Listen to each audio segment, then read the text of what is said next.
Hello students, आप सभी का अपना प्यारा सा YouTube channel toppers classes by S में पुनः एक बार स्वागत है। अभी हम लोग प्रथम सांविधिक परीक्षा यानी फर्स्ट टर्म एग्जाम के लिए जो क्लास 12 इकोनॉमिक्स का मॉडल सेट निकला था, उसमें अभी हम लोग इकोनॉमिक्स मॉडल सेट 3 के सभी 40 ऑब्जेक्टिव प्रश्नों के सही उत्तर को जानेंगे, जो आपके फाइनल एग्जाम 2022 के लिए वरदान साबित होगी, जो इम्पोर्टेंट है। ठीक है, तो चलिए अभी हम लोग फर्स्ट टर्म एग्जाम के लिए इकोनॉमिक्स मॉडल सेट 3 के सभी 40 ऑब्जेक्टिव यानी इम्पोर्टेंट एमसीक्यू प्रश्नों के करेक्ट उत्तर को जानेंगे। वीडियो में देखिए।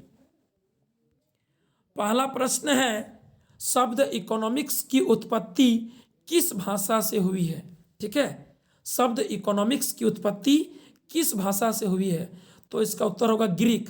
ठीक है, इकोनॉमिक्स बोलेगा तो उत्तर हो जाएगा ग्रीक, लेकिन अर्थशास्त्र बोलेगा तो उत्तर हो जाएगा संस्कृत। याद रखिएगा। ठीक है, क्वेश्चन में बोला है इकोनॉमिक्स शब्द की उत्पत्ति किस भाषा से हुई है, तो इसका उत्तर होगा ग्रीक।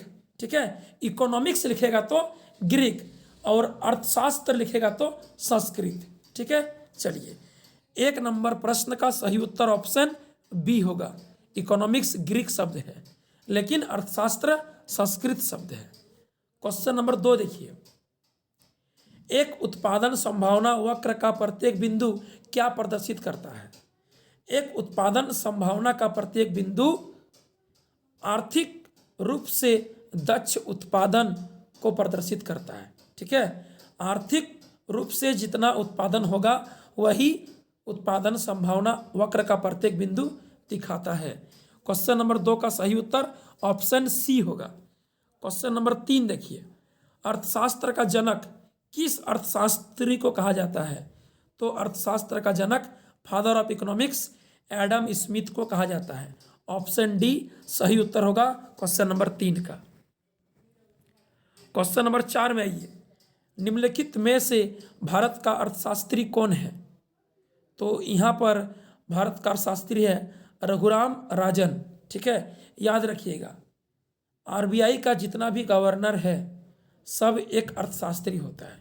ठीक है, रघुराम जी राजन हो, चाहे शक्तिकांत दास हो, चाहे डॉक्टर मनमोहन सिंह हो, ठीक है, चाहे जी सुब्बा राव हो, ये सब भारत का अर्थशास्त्री है। ठीक है, तो 4 नंबर क्वेश्चन का सही उत्तर ऑप्शन सी होगा, रघुराम राजन।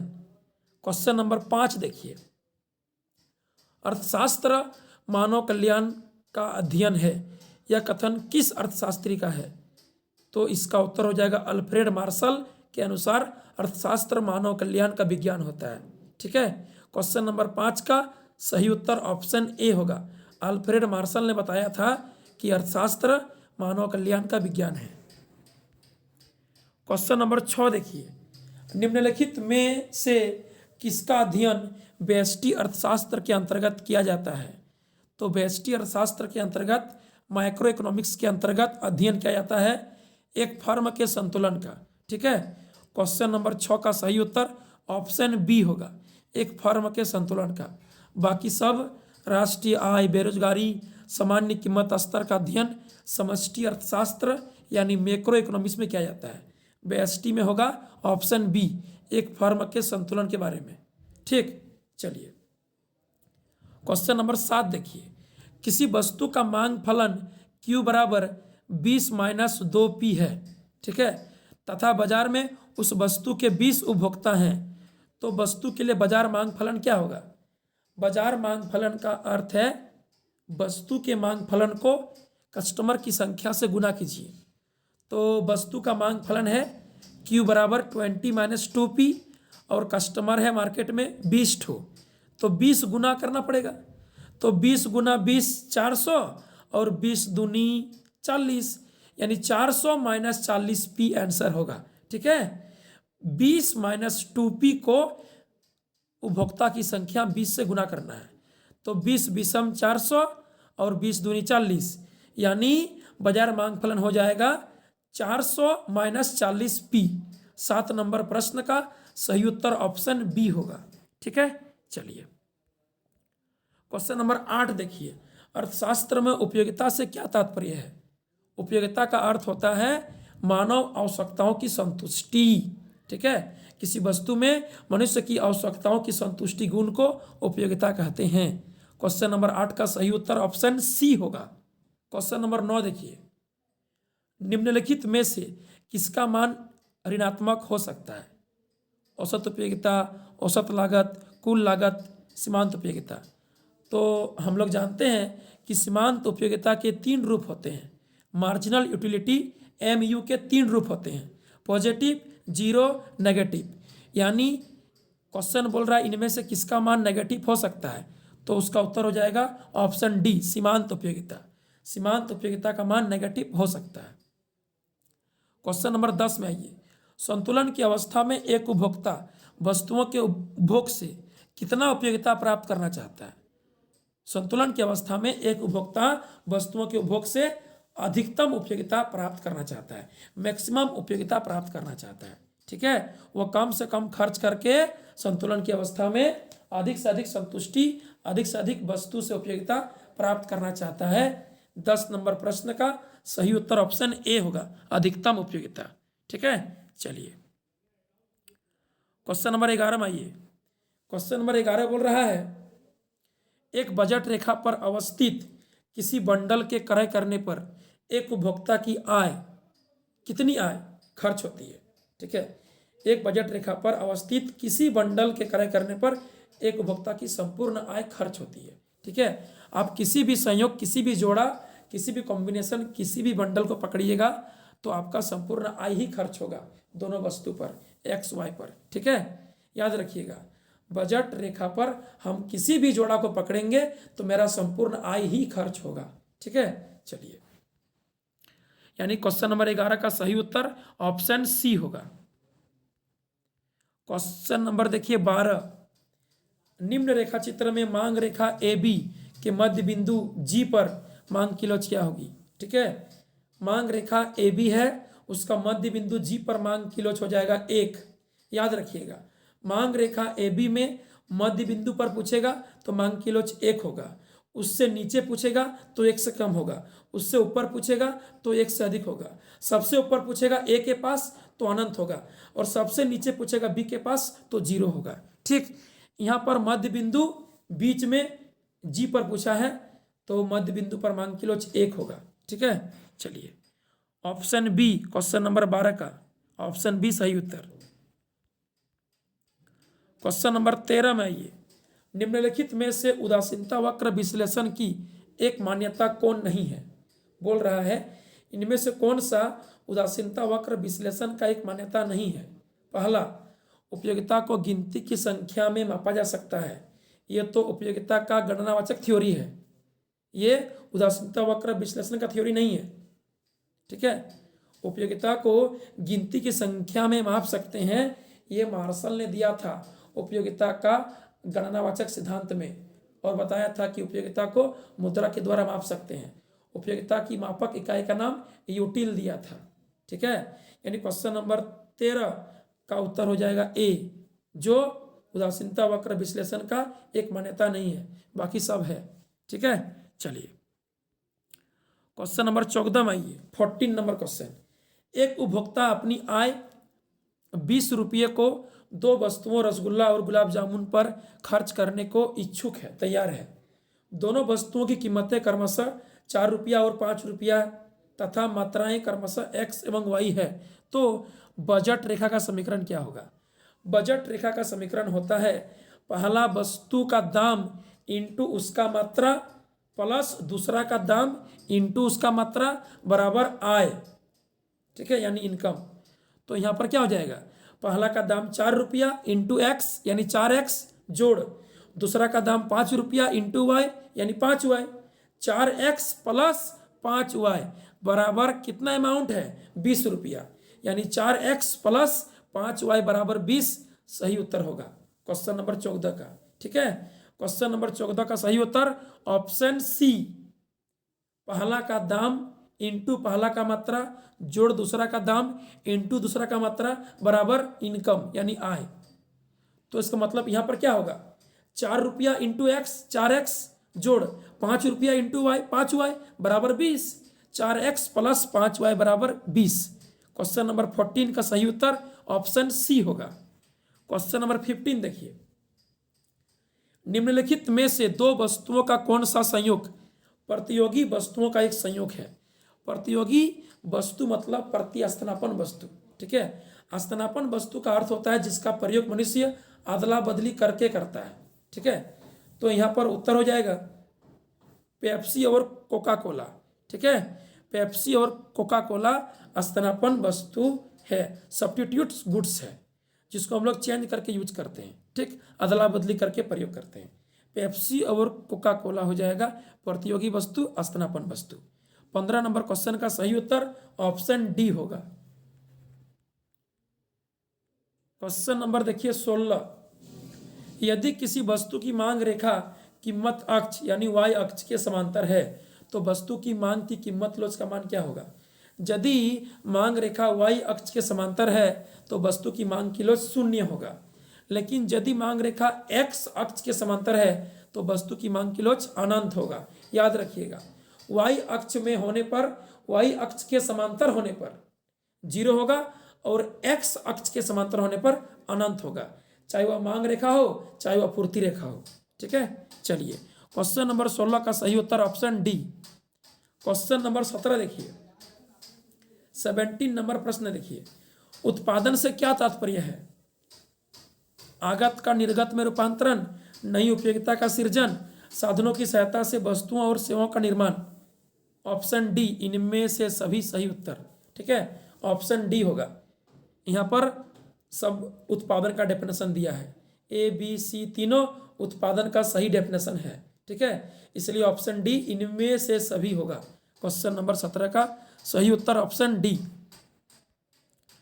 क्वेश्चन नंबर 18 में आइए, 18 नंबर प्रश्न कहता है परिवर्ती साधन के सापेक्ष कुल उत्पाद में परिवर्तन की दर को क्या कहा जाता है। कुल उत्पाद में परिवर्तन की दर को सीमांत उत्पाद कहते हैं।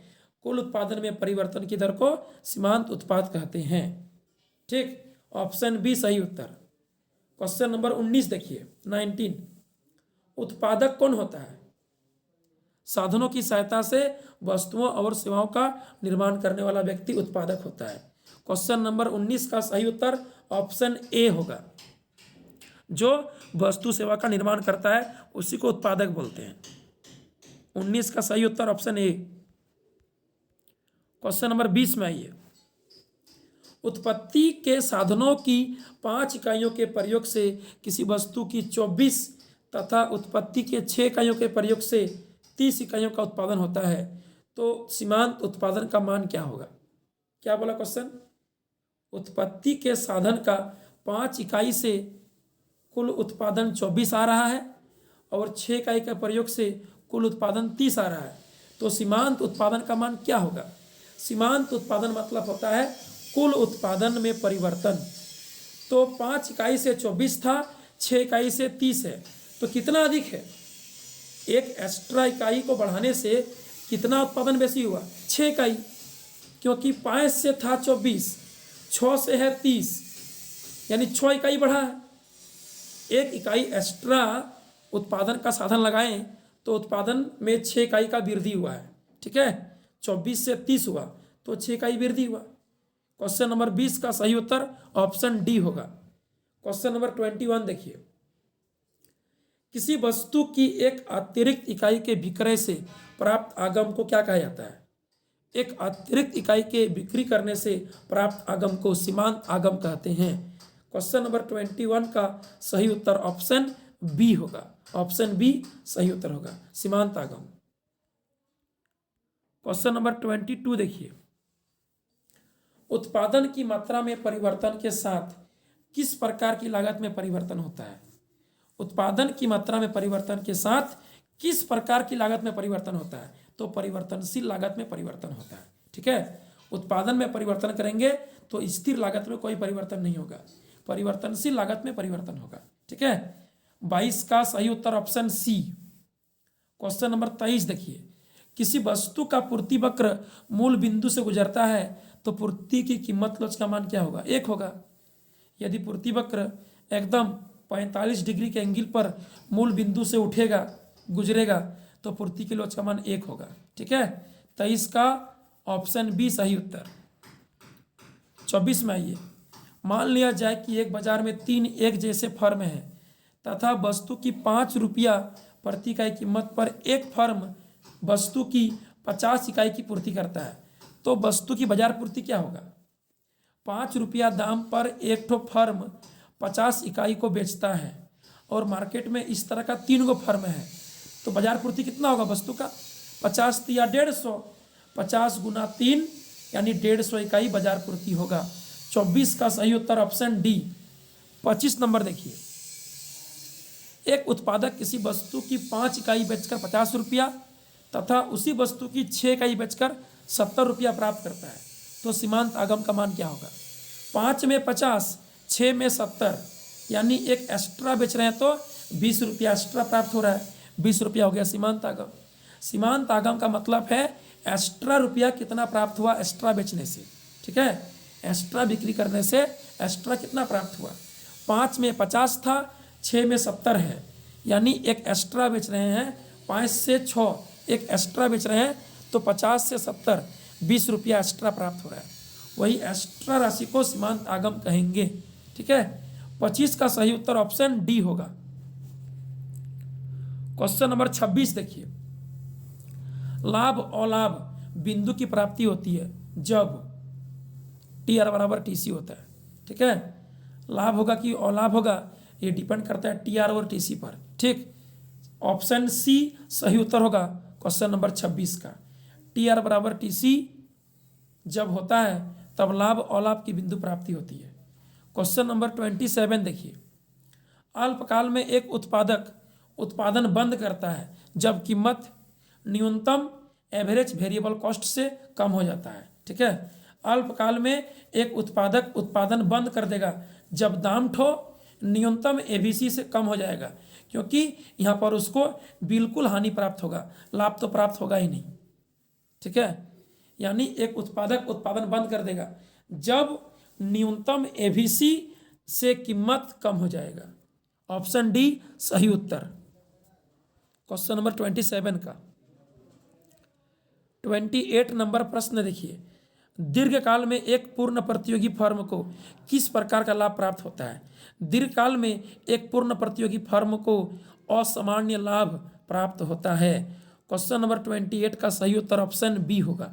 ठीक है, क्वेश्चन नंबर 29 देखिए, एक वस्तु की मांग और पूर्ति वक्र दिया गया है तो साम्य कीमत क्या होगी? साम्य कीमत संतुलन कीमत की अवस्था में मांग बराबर पूर्ति होता है। मांग और पूर्ति दोनों का इक्वेशन को बराबर कर दीजिएगा तो प्राइस का मान निकल जाएगा, प्राइस का मान 1 निकलेगा। ठीक है, आप लोग सॉल्व कर लीजिएगा। संतुलन की अवस्था में साम्य कीमत की अवस्था में संतुलन कीमत की अवस्था में मांग बराबर पूर्ति होता है, तो मांग और पूर्ति दोनों का इक्वेशन को बराबर कर दीजिएगा तो पी का मान निकल जाएगा, पी का मान 1 निकलेगा। ठीक है, 1 रुपया। 29 नंबर क्वेश्चन का सही उत्तर ऑप्शन ए होगा। क्वेश्चन नंबर 30 देखिए, 30 नंबर प्रश्न, किसी वस्तु की कीमत में 5% की वृद्धि करने से उसकी पूर्ति की मात्रा में 4% की वृद्धि हो जाती है, तो पूर्ति की कीमत लोच का मान क्या होगा? पूर्ति की कीमत लोच का फॉर्मूला होता है पूर्ति में प्रतिशत परिवर्तन बटे कीमत में प्रतिशत परिवर्तन। पूर्ति में दिया है 4%, कीमत में दिया है 5%, 4/5 यानी 0.8। ठीक है, क्वेश्चन नंबर 30 का सही उत्तर ऑप्शन सी होगा। क्वेश्चन नंबर 31 देखिए, किसी फर्म के लाभ को इनमें से किसके द्वारा प्रदर्शित किया जाता है? लाभ बराबर होता है कुल आगम माइनस कुल लागत, total revenue minus total cost, यानी option A T R minus T C. ठीक है, लाभ का फॉर्मूला होता है total revenue minus total cost, pi बराबर लाभ बराबर T R minus T C. 31 का सही उत्तर ऑप्शन ए। 32 देखिए, 32 नंबर प्रश्न, एक फर्म के संतुलन के लिए किस शर्त को पूरा करना आवश्यक होता है? एक फर्म के संतुलन के लिए किस शर्त को पूरा करना आवश्यक है, अनिवार्य है? तो पहला शर्त MR बराबर MC। ठीक है, 32 का सही उत्तर ऑप्शन ए होगा। MR बराबर MC प्रत्येक फर्म के संतुलन के लिए अनिवार्य शर्त होता है। ठीक है, चलिए क्वेश्चन नंबर 33 देखिए। एक पूर्ण प्रतियोगी बाजार में वस्तु की संतुलन कीमत में वृद्धि हो सकती है जब पूर्ति में कमी होती है। ऑप्शन सी सही उत्तर होगा क्वेश्चन नंबर 33 का। जब मार्केट में वस्तु की पूर्ति में कमी हो जाएगा तो फिर संतुलन कीमत में वृद्धि हो जाएगा। पूर्ति घटने से दाम बढ़ता है। ठीक है, चलिए 33 का सही उत्तर ऑप्शन सी। क्वेश्चन नंबर 34 में आइए। श्रम से क्या तात्पर्य है? लेबर से क्या तात्पर्य है? कुशल श्रमिकों की संख्या जो काम कर सकेगा, जिसके अंदर काम करने का पावर है। ठीक है, 34 का सही उत्तर ऑप्शन ए। 35 देखिए। यदि श्रम का सीमांत उत्पाद MPL तथा वस्तु का मूल्य P है तो श्रम के सीमांत उत्पाद का मूल्य ज्ञात करने का सूत्र क्या होगा? तो दोनों को गुणा कर दीजिए।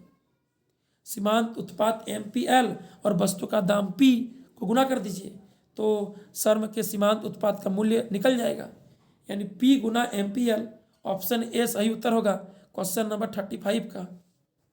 चलिए क्वेश्चन नंबर 36 देखिए। एक एकाधिकारी वस्तु की मांग की लोच एक से अधिक होती है जब सीमांत आय धनात्मक होती है। जब सीमांत आगम का मान पॉजिटिव होगा तो एक एकाधिकारी वस्तु की मांग की लोच एक से अधिक होगा, और जब सीमांत आगम 0 हो जाएगा तो मांग की लोच 1 होगा, और जब सीमांत आगम नेगेटिव हो जाएगा तो मांग की लोच 1 से कम होगा। ठीक है, 36 का सही उत्तर ऑप्शन बी। यहाँ पर मांग की लोच 1 से अधिक बोला है, इसलिए सीमांत आगम MR का मान पॉजिटिव होगा। ठीक, चलिए क्वेश्चन नंबर 37 देखिए। दीर्घकाल में संतुलन की अवस्था में एकाधिकार की तुलना में पूर्ण प्रतियोगी बाजार में उत्पादन की मात्रा अधिक होती है। ठीक है, एकाधिकार की तुलना में पूर्ण प्रतियोगी बाजार में उत्पादन की मात्रा अधिक होती है संतुलन की अवस्था में। चलिए आगे देखिए। विभेदीकृत कीमत किस बाजार की विशेषता होती है? विभेदीकृत कीमत किस बाजार की विशेषता होती है? कौन सा बाजार में वस्तु का दाम अलग अलग हो सकता है? तो एकाधिकार बाजार में। एकाधिकार बाजार में विक्रेता की संख्या 1 होता है तो वह अलग अलग कस्टमर को वस्तु का दाम अलग अलग दाम पर बेच सकता है। ठीक है, यानी विभेदीकृत कीमत एकाधिकार बाजार में पाया जाता है। ठीक है, एकाधिकार बाजार में एक अकेला विक्रेता होने के कारण वह अलग अलग कस्टमर को अपना वस्तु अलग अलग दाम पर बेच सकता है। चलिए 38 का सही उत्तर ऑप्शन बी होगा। 39 देखिए। दीर्घकाल में असामान्य लाभ की प्राप्ति किस बाजार में होती है? पूर्ण प्रतियोगिता में। दीर्घकाल में असामान्य लाभ की प्राप्ति पूर्ण प्रतियोगिता बाजार में होती है। ठीक है, चलिए क्वेश्चन नंबर 40 देखिए। एकाधिकार बाजार में क्रेताओं की संख्या कितनी होती है? अधिक होती है। एकाधिकार बाजार में क्रेताओं की संख्या बोला है, यदि विक्रेता बोलता तो 1 होता। एकाधिकार बाजार में विक्रेता 1 होता है परंतु क्रेताओं की संख्या 1 से अधिक होती है। यहाँ पर क्रेताओं की संख्या बोला है, जल्दीबाजी में विक्रेता नहीं पढ़ लीजिएगा और 1 नहीं मार दीजिएगा। विक्रेता बोलता, उत्पादक बोलता, फर्म बोलता तो आंसर ए होता, 1 होता। यहाँ पर कस्टमर पूछ दिया है गलती कराने के लिए, तो यहाँ पर ऑप्शन डी हो जाएगा, अधिक।